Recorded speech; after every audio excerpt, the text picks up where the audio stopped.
Hi guys. Tonight I want to talk about the Europa League game of Eintracht Frankfurt against Inter Milan. That just like a minute ago it ended. It actually ended 0-0, but it was an exciting game, and I actually decided only to talk about only Eintracht Frankfurt because, in my opinion, they're such an exciting team at the moment. They have they it's just fun to look at them, and they have their three offensive players, Rebic, Jovic, and Aller. Um, they they're just honestly very exciting. They've especially Jovic. People say he will play for Barcelona soon. They're it's a great team. They have a great coach. They have actually a new coach. He's from Austria, Adi Hütter. He um, he came to Frankfurt um, last summer, so it's his first season in Frankfurt. And first I was a little concerned about because they started pretty bad, but it got better and better and better. And now they're such an exciting team, and actually the only German hope in the Europa League. So they played against Inter Milan in German today, and yeah, then it no, like I already said, the first half, Frankfurt, they felt honestly nervous. It was like, well, maybe they knew they're facing a big name of international soccer, mm, one of those Italian legends that me personally, honestly miss them in the Champions League. It's the same with obviously the other team from Milan. But so yeah, maybe it was that. Maybe it was they obviously sold out the stadium again. So maybe that's another reason they felt nervous. So the biggest thing that happened in the first half was obviously the Inter Milan got a penalty for, yeah, for something I wouldn't call a foul. It really, that was not a foul in my opinion. The attacker Martinez, he got touched like a little bit from the back, and he obviously fell immediately, which I begin to hate about soccer. Um, and then they got a penalty. I mean, if the referee decides like that, then okay, you can decide like that. But for me, it's not a foul. But if he thinks such a slight touch is a foul, then okay, he can decide that.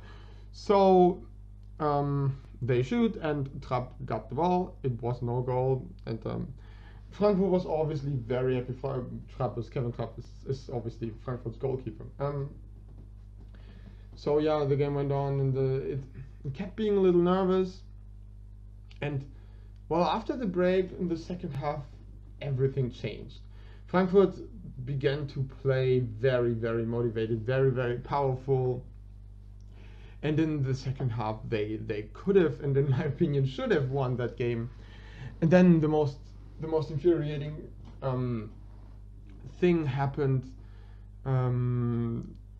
A Frankfurt player got fouled in the box, and it was a way more obvious foul than in the first half of the Inter player.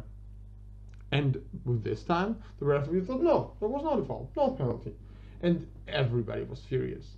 The fans, even their coach Adi Hütter, he kicked the water bottle or whatever it was, and he immediately got sent. He had to leave the coaching area. It's that was such a bad decision in my opinion. I was also angry in front of the TV. You can't decide like that. I understand if he thinks it's not a foul, but then he should have said that in the first half too. Where Inter got the penalty, you can't just say first it is a foul and then it's not a foul, and it was even more obvious. So that was such a stupid decision. But I mean, it didn't stop Frankfurt from playing powerful. So yeah, they tried and tried and tried, and They kept having good chances, but they couldn't score since Inter also they have a great goalkeeper too. Like Frankfurt, their goalkeeper is Handanovic. He's pretty famous. He's maybe the best goalkeeper in the Italian league. So yeah, it ended 0-0. I feel like Frankfurt deserved way more, but yeah, the game in Milan is gonna be amazing. The 0-0 is like kind of an, it's not the worst, obviously not the worst situation for Frankfurt, and they're gonna bring so many fans. I think 30,500 fans are gonna be in the stadium in Milan, and there's gonna be such a great atmosphere that maybe it's gonna feel like a home game for Frankfurt. So we'll see what's gonna happen. I actually expect that Frankfurt will make it because they felt like they really want to win, and Milan didn't feel like that, and especially not in the second half. So it should be fine. We'll see. They should make it. But I mean, Milan obviously has good players. There's that obviously the big trouble with Mauro Icardi. He is just, I don't know what's going on with him. Since the middle of February, he didn't play anymore. I don't know, maybe his wife is his manager. She's always talking about the club and the management, and maybe he wants to leave, maybe he wants to play for Madrid. I have no idea, but maybe he should play more instead of talking. He is good, but he makes his life difficult in my opinion, and he also makes it difficult for the team. It's a selfish decision, or it's selfish to act that complicated in my opinion. So yeah, we'll see what's gonna happen if he's gonna play next week. I doubt it. Yeah, so yeah, it was an exciting game to watch. And we'll see what's gonna happen next week when they play Milan. So that's it for now for me. If you like the video, like it, subscribe to the channel, leave a comment if you wanna have a conversation with me, and yeah, well, tomorrow I'm probably gonna be talking about the Bundesliga game, the Friday game. So yeah, that's it for me. Good.